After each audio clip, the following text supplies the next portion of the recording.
Welcome to Huff-N-Stuff Podcast, where we have fun discussing board games, card games, and entertainment for the casual gamer. Brought to you by the Southwest Valley Gaming Group. We invite you to visit our website at huffandstuffpodcast.webs.com. And here are your hosts, Rob Huffin and Han Tiemans. Welcome to Huff-N-Stuff Podcast. This is January 1st, episode number 3. Happy New Year! The best year of board gaming yet. Yep, 2013 has seen some amazing games come out this year, and we are excited. How about you, Hans? Baby New Year's very excited over here. Working on podcast, borrowing games from friends. I know a couple of them that have this disorder. It's called requisition disorder, and they have a tendency to buy too many games. So I'm very good friends with them all of a sudden. and then also after I'm done borrowing some of those board games, I want to get involved with. There's a rental company that rents out board games. They're like Netflix, and the name is escaping me right now, but I plan to get involved with that company. What about you, Hans? I'm really hoping to really sit down and finally play the Game of Thrones board game, 2nd edition. Yeah, I've heard that before. I think New Year's is a really good time. You got a lot of hours to kill. You better start calling up your buddies. You know what? I've got my fiance is a big Game of Thrones fan, and we have another couple that are big Game of Thrones fan, and I'm really hoping that I can get them to come over and we sit down and say, "Listen, I know." Call me up. I'll join that. I know it's New Year's, and you know it's one board game. It might take a long time, but it's Game of Thrones. You could be the Targaryens. You could be the Baratheons, and come join me on this quest and see who can be the king at the Game of Thrones. But that's just what I'm hoping for. We'll see if it gets in or not. It sounds like a lot of fun. Hey guys, now it's time to talk about what we've been playing recently. Let's jump into what have you been playing recently, and let's why don't you start this time? All right. I went to the board gaming night, Thursday night game night, which is always a really good time. And this time I had the pleasure to sit down with some people that I haven't played a game with, and they had Fortune and Glory. This is a Flying Frog Productions game, and for those of you who might not be exactly familiar with Fortune and Glory or Flying Frog Productions, they are the company that has those like real people as their characters. It looks like I've heard in other podcasts and descriptions, they look like LARPers. They've dressed up into these characters and they've taken pictures of them, live pictures. Photographs, you mean? Photographs, yeah. And for me, it was something that maybe threw off the games for me a little bit, because I was like, I kind of like to get a little bit more of like a lore or a fantasy to the games I play. But I found that as I played this game, I cared less and less about the pictures, because the game itself was so enthralling. I really, really enjoyed playing the game. And to give you a quick synopsis of the game is, you're an adventurer, and there's 2 ways that you can play this game. You can play co-op, everybody plays together against a villain. Or you can play competitive, where you're all trying to get as much fortune and glory, and the person who gets 15 fortune at the end by the end of the game is the winner. We played the competitive one. It was supposed to be quicker. Board game night is a 3-hour event. It took us the whole 3 hours to play this shorter game. So I'm assuming that the other game is going to be even longer, the co-op. But this game was fantastic, and I think that the best part of it that I haven't played in other games is it's called Fortune and Glory, the Game of Cliffhangers.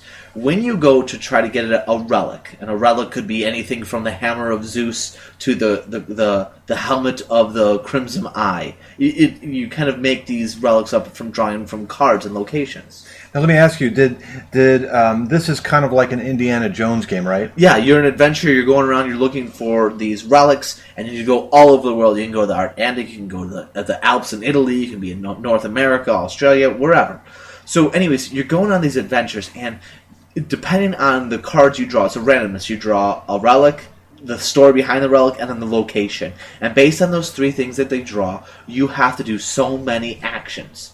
and these actions, and the people I played with did a fantastic job. They did exactly what I like to do in games. They pull the card for you, and they read something, and they make you do the decision, make a decision before they read to you what's going to happen either way. And I think that's the best way to do those games. And it sounds like from some of your descriptions, I think you were telling me this before, it sounded like they were role-playing quite a bit. Yeah, they would really get into it. They would say something, I'll get to that in just 1 second, how they really got into the role-playing.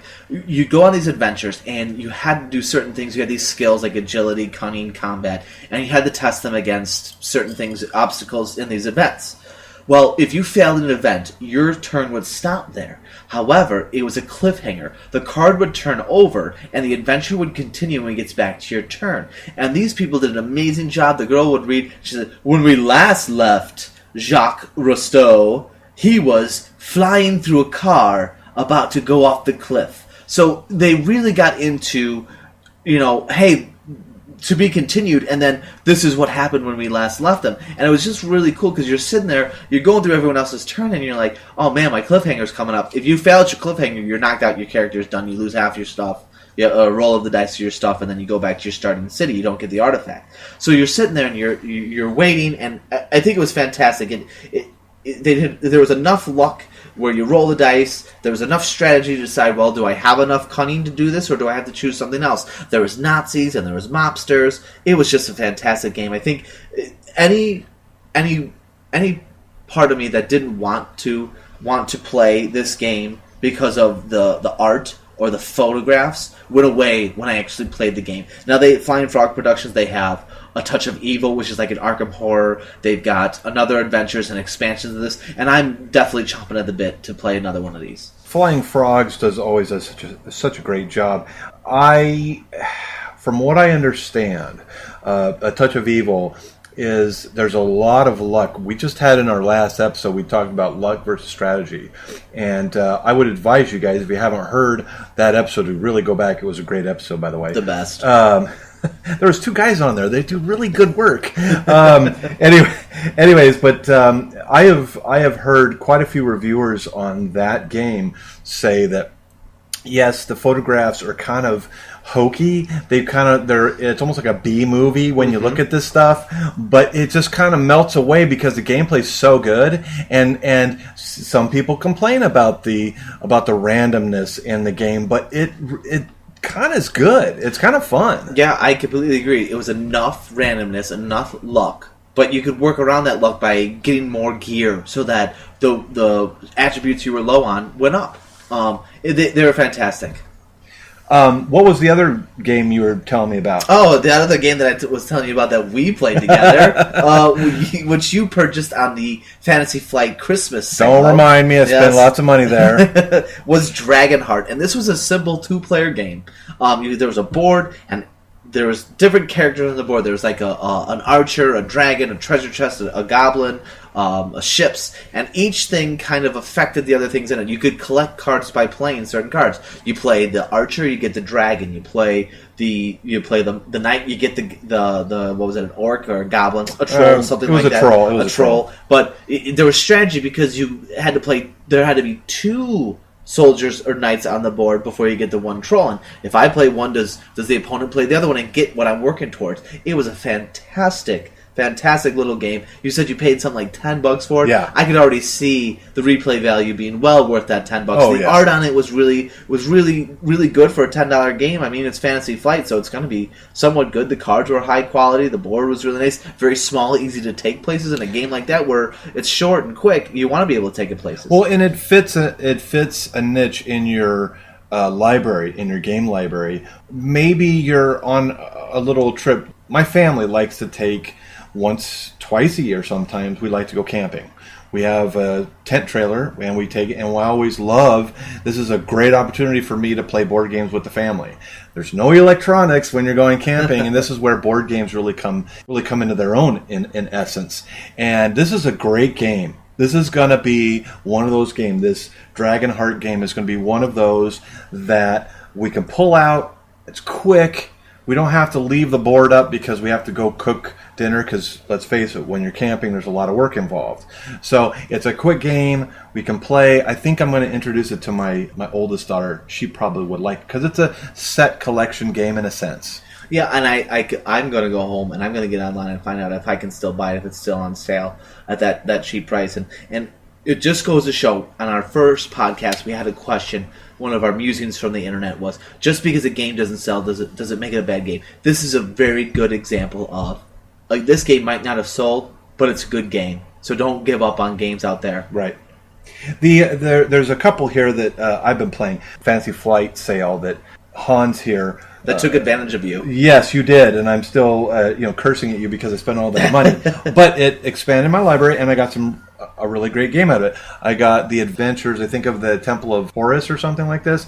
Basically, it's said on the box it's a Dust production or something, and I think they're the ones who made the game, but Fantasy Flight produced it. Basically, you're going into a pyramid, and it's an Indiana Jones type of thing. It felt, and some of the reviewers had said that it felt a lot like where the two different versions, there's The Adventures in, again, the name is escaping me, but the first one is where, like an Indiana Jones in South America, if you remember the first Indiana Jones film where he's, at the very beginning of the movie, he's in South America, and he steals that golden head, and he's running from that ball, that big rock ball. And in the game it has that. It's in an Incan temple, and you're running from a giant big rock ball. And this one is, the reviewers likened it to The Mummy. The film The Mummy, the recent one that came out. With Brendan Fraser. Right, with Brendan Fraser, and there's a mummy, and you're trying to steal stuff, or at least some of the characters were. And if you don't get out, there's like blocks that fall down. You could get trapped. We talked in our last episode about pressure luck games. Well, this is a pressure luck kind of game. I played it once through because I was trying to learn it, and I was doing a solo kind of thing because I wanted to learn it. It's a fun game. If y'all want a fun family game with a great theme to it, it's very light. It has great miniatures. The artwork is amazing. The miniatures by themselves should be sold on their own somewhere and make tons of cash on it, because whoever is the artist on these miniatures did a great job. The other game I played when we went to California with the family was Formula D. I have a few nephews. Boys are in high school, and I wanted to play games with them. I'm like, come on, guys, come on over here. It's the perfect time to play. And I don't get to hang out with them much. This is a bit of a side note on this, what we've been playing, but another reason why board games is so good is because board games give you an opportunity to interact with people of different generations, different makes and models. So my nephews and I sat down and we played Formula D. Oh, just another press your luck game, isn't it? It is pretty much. Your luck it is pretty much press your luck. It's something everybody knows. Everyone drives a car, so it's kind of, you go around a corner, you kind of know you can't go around that corner too fast. And I roll my dice to decide if I need to slow down. In real life, I'll just roll my dice next to like, I gotta slow down while I make it out. How much damage will I take? We played that too, and of course, as all of you know who have played Formula D, it's a great game. Just about everyone can play. A pretty family game. It just doesn't have enough to it to make me want to play it all the time. It's just a great game, and that's what we've been playing recently. Black magic has me in its spell. And now, it's time for Word of the Day. All right, it is time for the Word of the Day. Today's word or phrase is an area control game. This is a type of game where players score for having the most pieces in particular areas of the board. Some examples of this are El Grande, San Marco, Louis the 14th, and Tammany Hall, a personal favorite of mine. Yeah, area control games have been around for quite some time. The very first one that I can sort of remember was Risk. Risk had come out, I think in the late 70s, early 80s. Now, of course, Risk wasn't quite as popular as it is now, but it was, I think, one of the first that was to be the family, if I can even say this, family war game. That it's very lightweight. There are people that like myself that aren't real fond of it because there's a lot of dice chucking, a lot of sort of, I don't say luck in battle. There's not a lot you can control. Risk was a swing and a miss for me and my family, especially with me and my brother. We're very competitive, and in Risk, it is I'm deciding to attack you over attacking someone else. It's straight up head to head, and you're making that decision. That didn't usually sit well with me and my brother. Now we're grown up, we're a little bit different, we're a little bit more, reserved and understanding. So maybe that would change now. But Risk was an area control game. I think it's a good game. I think many people have found ways to enjoy it. Obviously, it's stuck around, and there's many different types of Risks. Well, yeah, there's different versions of it that have come out over the years. Yeah, the one that I've heard about is Risk Legacy, and that's kind of where you kind of build. You open up these envelopes and build your own kind of game, and that to me, for being shut off and not wanting to play Risk anymore, the ideas and things I've heard about Risk Legacy really kind of sucked me back in, and I'm actually thinking about it. Well, and the reason is because it's so unique. Mm-hmm. I think that when you have a game and you reinvent it with some very unique mechanics, like opening that pack of cards, and I believe it has something to do with seasons or years, or like a set amount of years. And I think there's like events that you have to have. Certain things have to happen within the war. I was hearing someone saying like, "Oh, I got to make sure that I send off 5 missiles so I can open up my next mission." Risk appeals to so many people. One of the things that kind of has turned me off in the past, of course, like we had said, was that there's not enough strategy for a game that is potentially supposed to be about strategy, and it's supposed to be about, pressing your luck to a certain degree and having to be able to strategize and all this. So it does have some drawbacks to it. And I think, getting back to the area control game, I think one of the biggest, identifiers of an area control game, or one of those things that you always think about, is ganging up on someone, because who's in the lead is apparent to everyone on the board. And you are making sure with other people that that person can't continue to control everything. One great example is Tammany Hall. That's a board game based on kind of like gangs of New York. You are these politicians, and you're trying to get these immigrants and use your political influence and favors from all these people to control certain areas of the board. And when I played with my group back in Illinois, we would play, and all of a sudden we'd see one person was in the lead, and that person was dead last the next 3 rounds, because you know what? We're not going to let you beat us. We're not going to let that happen. And I think that's a very interesting dynamic in area control games that you don't really get in, say, a strategy, a Euro game, or a press your luck type of game. It's not always as apparent as an area control, where they see your color, they see your influence all over the board, and now they can do something about it. And I think that has a great dynamic in board game play. Some of the games out there, like we have talked about before, El Grande, San Marco, Louis the 14th, and this, of course, Tammany Hall. Well, one of the cool things about those 4 is that they're some are loosely historical, and that is a big draw for me. I love history.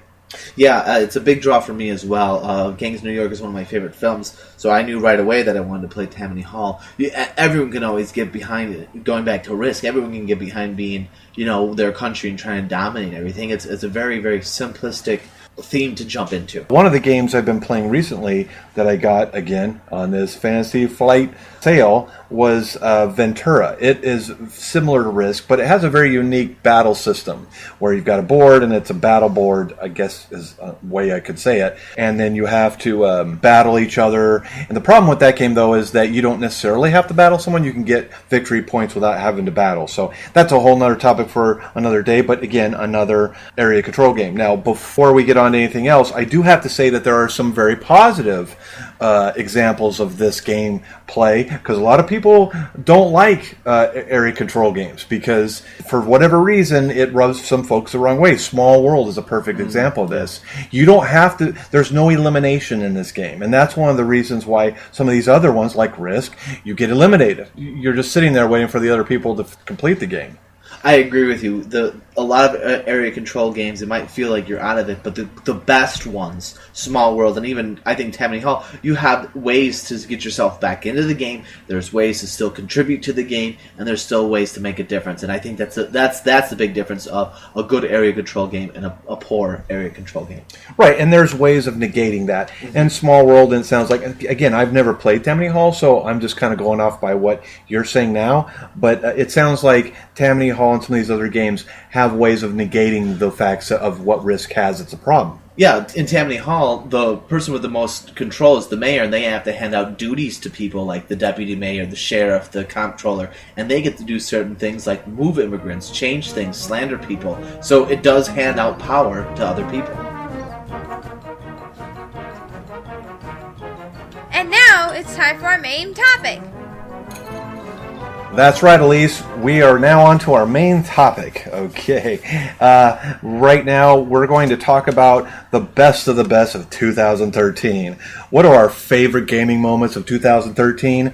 We're going to talk about that. Hans has got some great thoughts about this year, and I will too. Why don't you jump in here, Hans, and tell us what you thought? All right, yeah, I think we could ping pong this thing back and forth and go idea after idea, thought after thought here. I think my first one I have to give is finding my current board gaming meetup group, my Thursday nights.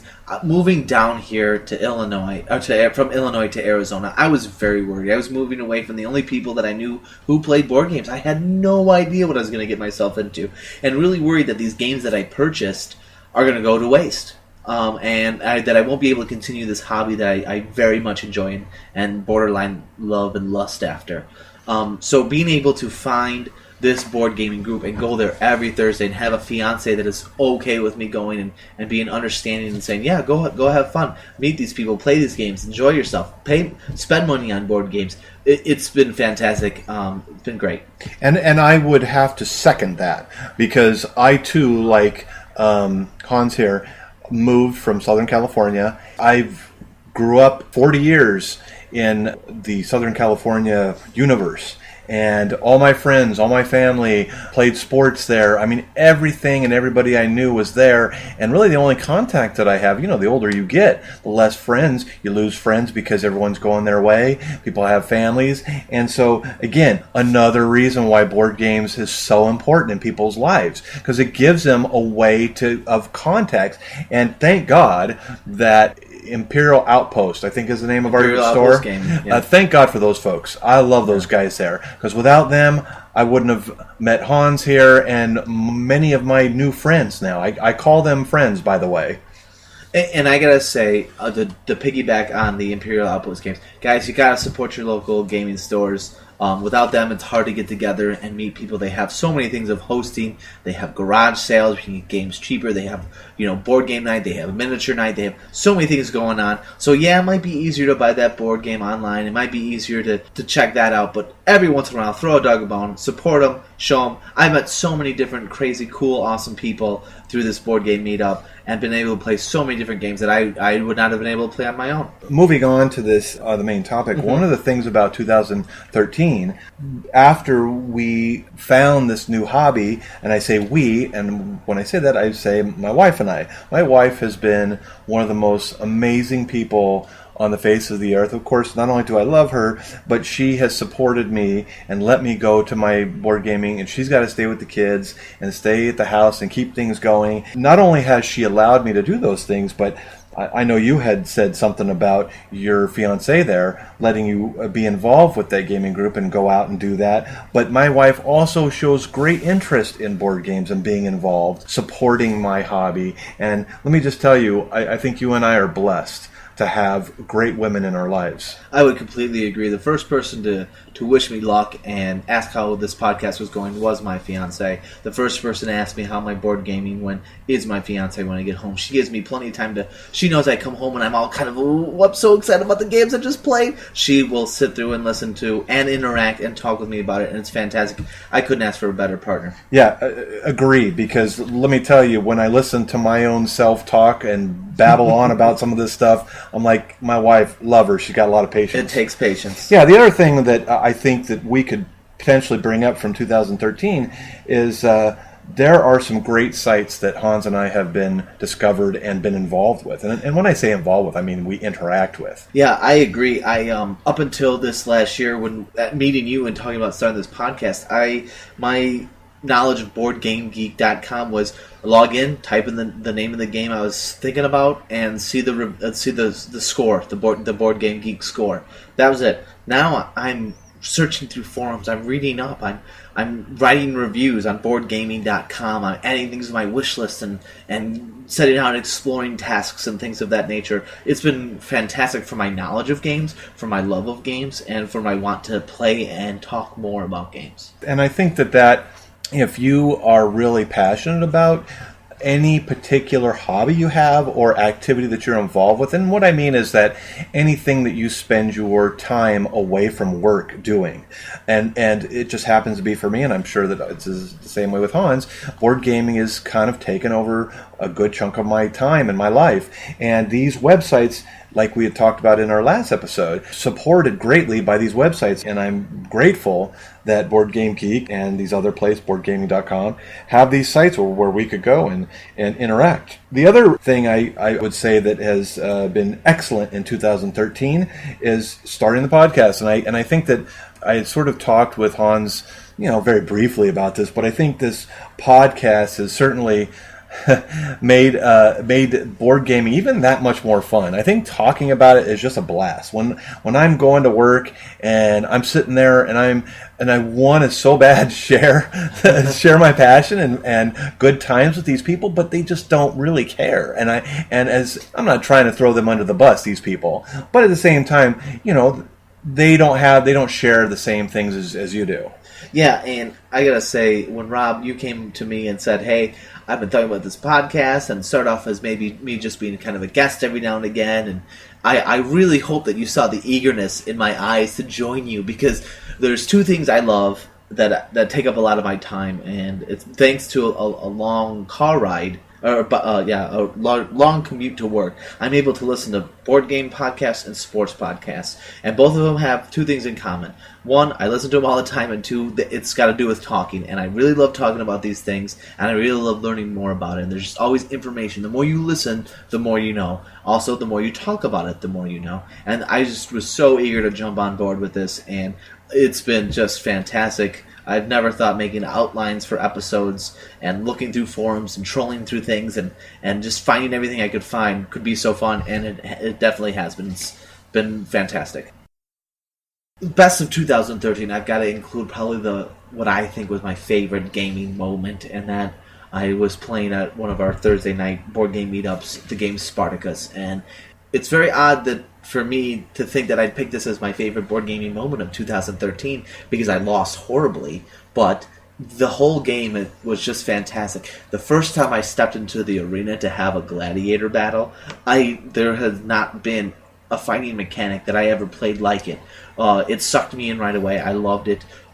So many different aspects go on in that game. So many things you have to control and think about. And the fact that I lost as badly as I did and still loved it and thought it was the best. Just watching the last gladiator fight of the game. I wasn't even involved and I had already lost the game. And I was at the edge of my seat watching these guys roll and move and hunt each other down and wound each other and move on for the next. It was just fantastic. That had to been my favorite actual board gaming moment of 2013. And let me just kind of jump in here. One of my favorite times was I had discovered at the beginning of the year, probably about a year from now, I discovered Mage Knight. And Mage Knight is my favorite game, bar none.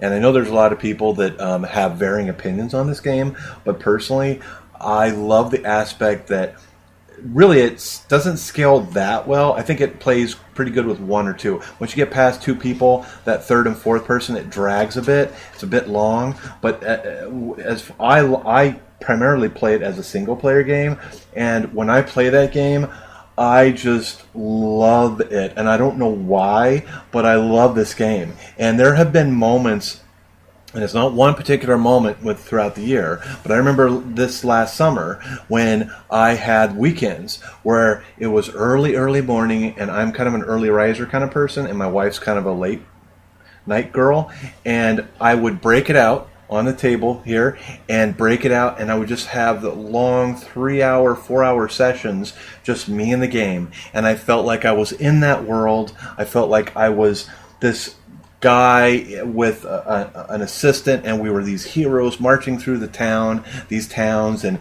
gaining strength, and I have never had so much fun with any game. Yes, I've had fun with some video games, like there's some various titles that I've had a great time with, but no board game have I had so much fun with than Mage Knight. It's just amazing for my 2013 times. And now we're on to our board gaming New Year resolutions. We wouldn't be true good board gamers if we weren't trying to better ourselves and anticipate for the next year. And I really want 2014 to be a fantastic year. So my first resolution is to play to teach others and not always to win. That's something hard for me because I'm very competitive. I grew up playing sports. I grew up with a very competitive brother, and I felt like I always had to win. And it's kind of started, I guess, cheating because I've had a head start here at the end of 2013 of really introducing a lot of games and teaching people and showing them my strategy into games and things of that nature. But I want to do that. I want to more facilitate the fun and share my experience and knowledge rather than just, I'm going to keep it to myself so I can dominate you and mop the floor with you. I really, really, really want to step back and say, you know what? This person's going to enjoy this game a lot more when I show them how to play it and share some knowledge. And what I think you're talking about is that there's so many times that, and I think board gamers have this, what happens with a lot of board gamers is they know the game, and some of these people that don't own the game don't know it as well as you might. And so when you're winning a lot, when you're doing quote unquote mopping the floor with people, do you think they're really having fun? And do you really think that at the end of the day that you're having fun by watching their faces? I mean, what kind of a person are you if you don't really care how they feel? So I think what you're talking about is you want yourself, really what you're talking about is you want yourself to have a better time, because ultimately I know you care about other people just like most board gamers care about other people. And that's why I think when time goes on, board gamers develop that being aware of who's around them and if they're having a good time, and almost letting people win at times, because you care about the entire experience, not just about you winning, because that's what games are, really. Yeah, and I don't want to have you paint this, or me paint this picture of me that I was just this vicious. No. But just to enjoy the game for the game itself and show people, how fun this game could be. Right, and what I'm kind of trying to point out is that, just so you all understand where I'm coming from, is that I think that once we get over the competitiveness, I think people generally have more fun when they're not being overly competitive. Agreed. I think it's kind of what you're trying to say in a sense. One of the things I am looking to do for the coming year is getting in shape and losing my beer gut here. No, I'm just kidding. That's not gaming. Let me back up. Look, I wish I could tell a joke, but I can't, apparently. Being pickier with my buying, I think that over time I've, my wife and I often have this discussion from time to time. Well, I hear about these folks either online or in person that have like hundreds of board games. I'm just like amazed. I'm like, where do they put them all? And how do they get the money to buy all these things? Because they're kind of expensive. Like I suggested in the first episode, it's an expensive hobby. So over the years, what I've tried to do over time, what I've tried to do is I've sat back and I've said, okay, do I have a racing game? Yes, I've got one or two in that genre. Do I have a fantasy dungeon crawlers? Yes, I got 2 or 3 of those. So what I try to do is I say, now I've got those themes that I know I like, and that if I'm going to buy a game, it better be better than what I have now. And when I get that, then I'm going to sell those games. Yeah, it took the words right out of my mouth. Another one of my New Year's resolutions is to buy at least one worker placement game. I don't have one of those. I really want one. Agricola, Manhattan Project, Lords of Waterdeep even. Just something that has that mechanic, because I show people Arkham Horror, a game with lots of theme, that you can customize characters. I show people Settlers of Catan, a Euro-style trading, kind of game. I show people The Resistance or King of Tokyo, more of a party game, interactive game. But I don't have that worker placement game, and that's something that I really want to get. Well, I heard the Manhattan Project is pretty good, and I played it a couple times, so you might want to look there. Yeah. Another one of my New Year's resolutions is to write at least 10 reviews on BoardGaming.com. I don't write reviews after the first time I play a game. I feel like it's not enough of a fair deal for a game if I review after one time. I personally like to play it 2 or 3 times, in my personal opinion, before I can write a review. So that's another one of mine. I'd like to. It means I have to play games a couple times, and that's why I can't I think 10's a good number. I'll be able to play at least 10 games multiple times, enough to write a decent review to give some true feedback on what I feel about the game. And didn't you say something about a Euro-style game, too? Yeah, that's a worker placement. I wanted to get one of those worker placements. And my last resolution, I'm going to just power through all these ones, is to find a board game that my fiance is really excited to play. She's fantastic. She'll play Arkham Horror with me. She'll play Resistance, King of Tokyo, Tsuro. She's played all the games that I've ever asked her to play.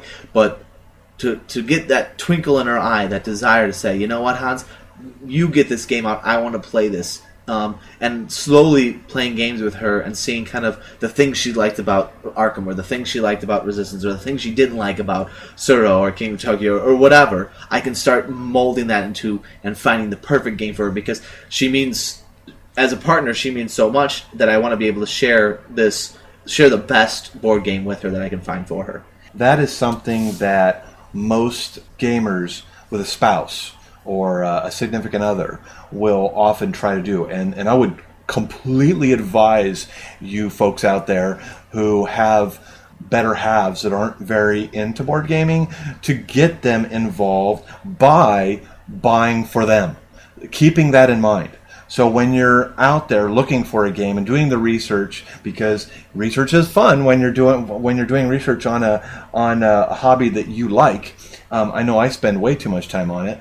Always, when I'm looking at a game, I'm going to ask myself, is this something that my wife is going to like? Is this something she will like? Sometimes I'll be downstairs, and on my Xbox Live, I can go onto the internet. And on that internet, sometimes she'll be cooking or in the kitchen, and I'll say, hey, check out this game that has this blah, blah, blah, blah. And she'll say, ooh, that looks interesting. If she really perks up over one of those reviews, and I often try to watch a review around her, because if I think that she's going to possibly like it, then I will definitely try to introduce her to it and possibly buy it in the future. I try to play these games so that it's not a lemon, because I know there's a lot of lemons out there, and it's not their lemons, but they're lemons for me. So I would advise you guys to do the research and keep that significant other in your mind. If you have let's say you're a lady then, and you play games, and your husband doesn't like to play games. I know of one person that is a friend of mine, and her husband hates board games. I suggested to her, get a sports game, get Formula D. Most guys, they like cars, so he more than likely will like Formula D. So keep that in mind. Okay, so this is the time where we are going to sort of tell you what we think we'd like to buy in the coming year of 2014, and maybe it's something you'll like too. We'll give you a quick overview of some of the games we are interested in. Yeah, I'd like to call it my 2014 playing wish list. Games that have been on the radar and that I really, really hope and will make a point to try to get to this year. The first game on my playlist is Chaos in the Old World, and this is a Fantasy Flight game. It's heavy set into the Warhammer fantasy world. What it is everybody takes a role of one of the Chaos gods. Khorne, the Blood God, Nurgle, the Plague Lord, Senshin, the Changer of Ways, and Slanesh, the Prince of Pleasure and Pain. It sounds like a fantasy game. It is. It's Warhammer fantasy, so there's one of those armies called Chaos, and here you're playing as each one of the gods or a god in that Chaos world. And in this game, you take the role of one of those lords, and each god's distinctive powers and legions of followers give a controlling player unique strengths, and they're able to have certain powers to them, obviously, to each god that designated their power. Yet, with these powers of chaos, seek domination or corruption and conquest, where you have to play against the other players, but also the board who's trying to banish your gods back to the old world. It's supposed to be. It's basically giving horror and gore its game. And to me, someone who likes Cthulhu and H.P. Lovecraft and Warhammer Fantasy, one of the things that first got me into board gaming, it kind of meshes those two things, and it's a game that I really, really want to play. One of the games that, I'll throw out a couple. One of the older games that I'm interested in is Last Will. It's supposed to be like Brewster's Millions, where you're going and you're spending your uncle's will, and in order to get the will given to you, you have to spend all the money that's allocated to you. And this is kind of a fun topic for most people. You're going to go around spending money because, let's face it, in the real world, everyone's being very careful with their cash or money. What's the other one that you were talking about? Another one is Manhattan Project, and that's probably a little bit more popular of a game than Chaos in the Old World. But Manhattan Project is by Minion Games, and here you take a leader of one of the great nations. It's basically set in that that arms race, that atomic arms race, and you're building your bombs. You're assigning workers to multiple projects, such as building your bombs, expending military to kind of protect it, sending spies to kind of infiltrate the other players' games. I've heard the spy aspect of this worker placement game is different than most worker placement games and adds another little aspect to it. It's just another game that I've been really excited to play. Yeah, I've played this before a couple times, and the spy is interesting. The spy is very different. It won't make or break the game. Okay. I do like how what makes it really good is that there's multiple ways of getting points, and there's lots to do on the board. You can win by not having the best A-bomb. And one of the things when we first got this, I was a little unsure about it because I'm like, this is talking about A-bombs and destroying parts of humanity, and I'm just like, I couldn't wrap my brain around it. But it really isn't about that. It's just about building work. Yeah, it's building and worker management. And this is a great game for people who like history. Like yourself, I know, Hans, you're very into history and need a worker placement game. Personally, I think Manhattan Project is even better than Lords of Waterdeep.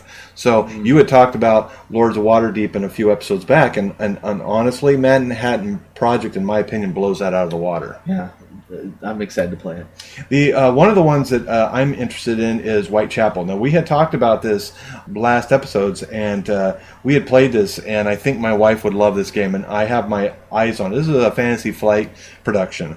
It's been around for a while, but it is a really interesting game. It has a dripping theme like we talked about in the past, where it's got that. Can't wait to have this game. Another game that is dripping with theme that is probably right up there with Chaos in the Old World of the top two that I really want to get to playing, and that's Darkest Night, and that's from Victory Point Games. And this is set in a kingdom, and a necromancer has cast its shadow upon this poor kingdom. Each player takes a role of different heroes. There's 9 total playable characters. And the great thing about this game is you can play it solo, or you can play with up to 4 people. I guess you could kind of say it's Arkham Horror, but medieval with necromancers, knights, and stuff like that. You can either collect holy relics to win, or you can actually fight the necromancer, head on. In the same sense of Arkham Horror, you can either win by closing portals, or you can try to defeat the Ancient One. I think it's a nice different theme to the horror and kind of Arkham Horror play. It looked fantastic. Victory Point Games, I've heard, is a very, very good production company in terms of the games. They always their slogan is something like, it's all about the gameplay. So I know that buying that game or playing that game, it's gonna be a great experience. The other game I'm kind of interested in, that's a new one out recently.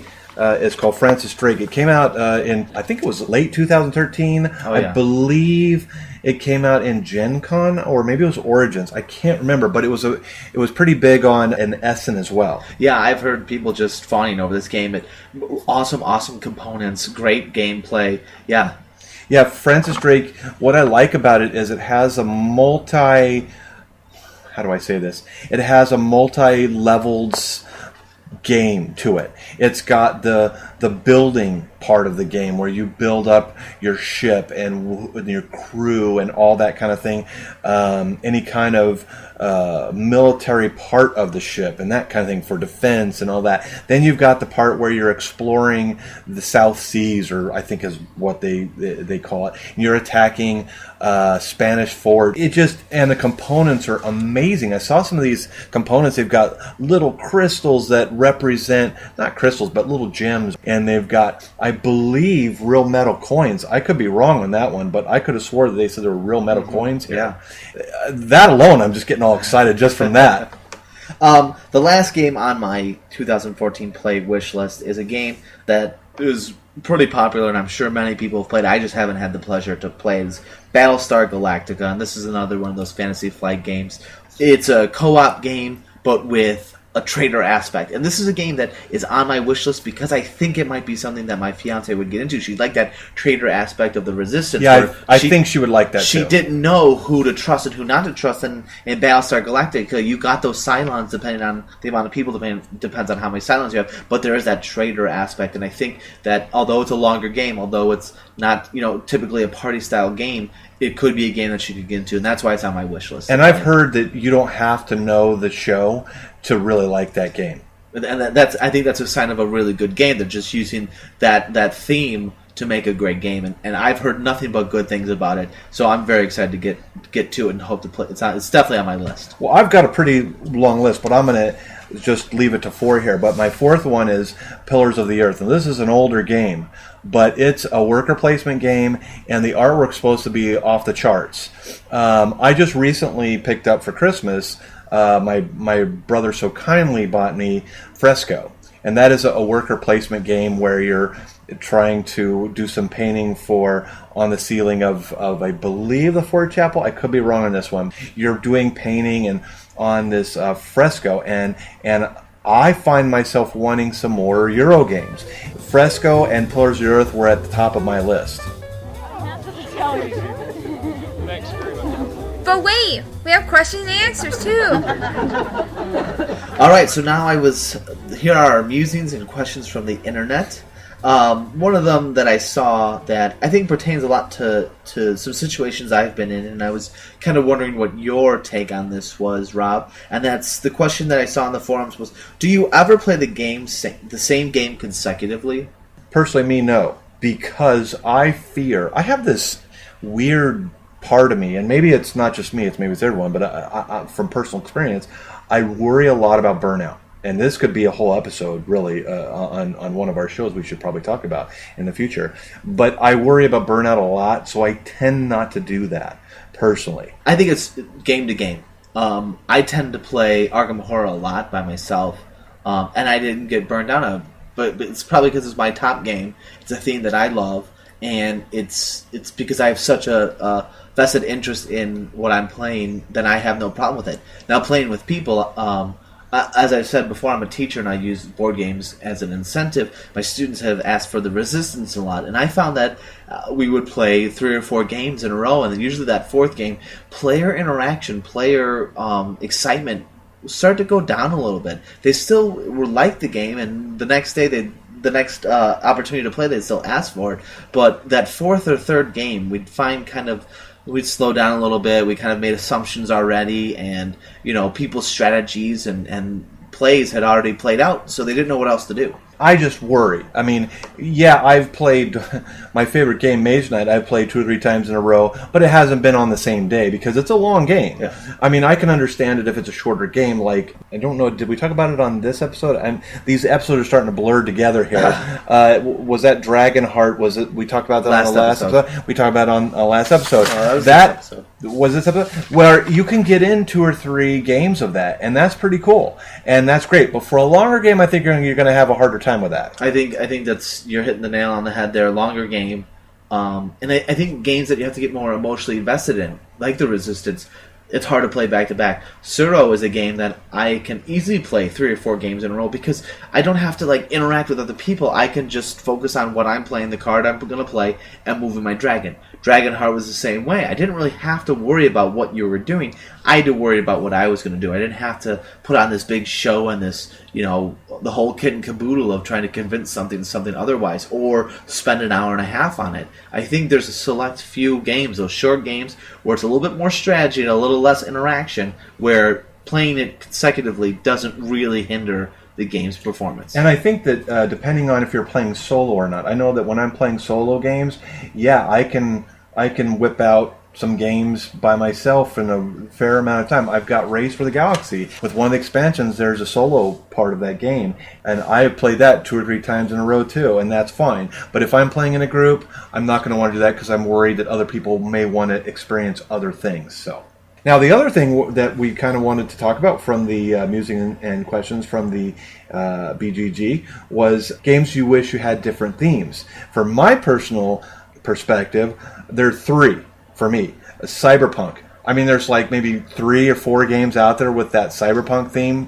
What's the one with Harrison Ford that is the movie that did come out? Runner. Blade Runner. That is probably the most popular people that of that theme with a movie or some kind of entertainment. And that is so big. If you go online, there's so much artwork for this sort of theme. I don't understand why there's not more games of this genre. You stole one out of my pocket here. Steampunk is something that, and that futuristic, it's underutilized, I think. There was a game coming out that I saw, it was Machina Arcana, and it was Cthulhu Steampunk, and that couldn't get me even more excited. I was chomping at the bit to watch everything and read everything I knew about it, the coming out date and all that stuff. Well, now, if you're talking steampunk, that's a little different than cyberpunk. No, you're right. Because steampunk is more, isn't that like Old-timey, Victorian England, yeah. But they've got like machines involved and all that with the rivets and all that. Both those, personally, I think steampunk is really interesting. I'm not sure that I'm interested enough to have more games of it, but I mean, I'm open.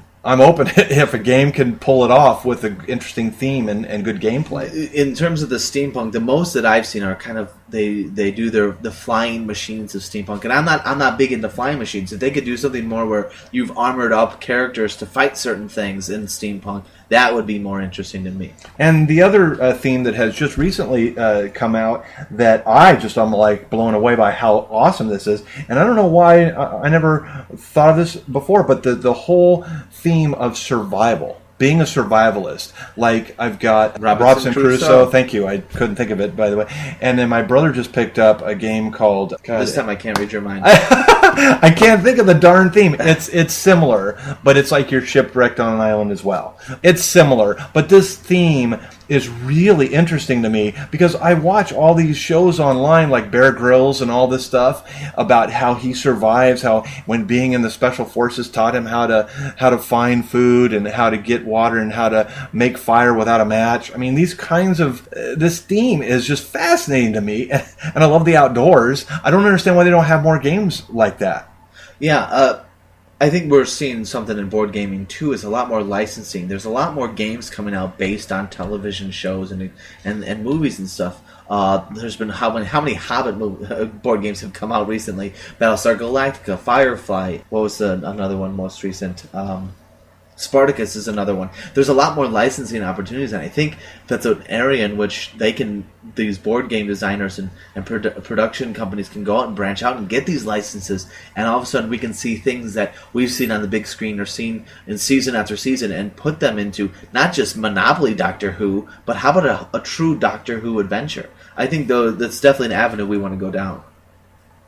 And our next week's podcast, our favorite gaming mechanics. That sounds like a really interesting one because everybody has their favorite gaming mechanics. I'll just tell you right now, I don't like bidding. I hate that mechanic. And you hate trains. Trains and bidding. And trains and bidding. You remembered. Okay. Bidding on trains.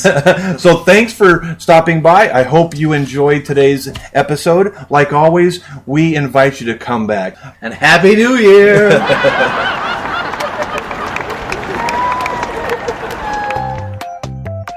Thank you for joining the Huff-N-Stuff podcast. We hope you enjoyed listening and hope you can tune in next time. Huff-N-Stuff is brought to you by Southwestern Valley Gaming Group at swvalleygamingsgroup.webs.com. You can visit us on our webpage at huffnstuffpodcast.webs.com. That is HUFFNSTUFF